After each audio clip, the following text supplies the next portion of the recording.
Setelah memanggil 49 tokoh yang disebut bakal menjadi calon menteri di kabinetnya mendatang, Presiden Republik Indonesia terpilih Prabowo Subianto juga bakal memanggil calon wakil menteri yang direncanakan pada hari Selasa 15 Oktober 2024 siang ini. Pemanggilan sejumlah tokoh calon wakil menteri nanti dilaksanakan di kediaman Prabowo di Kartanegara 4, Jakarta Selatan. Sebelumnya, Prabowo mengatakan bahwa pihaknya sudah lama melakukan seleksi untuk mencari menteri dalam kabinetnya.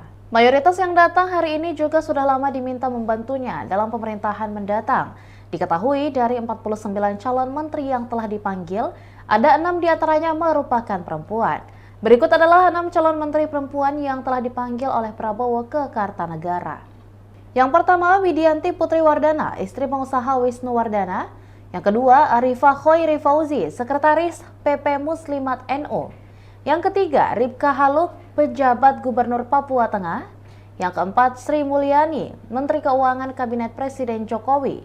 Yang kelima, Veronica Tan, ex-ketua tim penggerak PKK Provinsi DKI Jakarta 2014 hingga 2017, yang merupakan mantan istri Cahya Purnama alias Ahok. Yang keenam, Meltia Hafid, politikus Partai Golkar. Demikian Tribun Hot News kali ini dan jangan lupa saksikan berita lainnya hanya di kanal YouTube dan juga Facebook Tribun Timur. Download Tribun X sekarang, menghadirkan lokal menjadi Indonesia.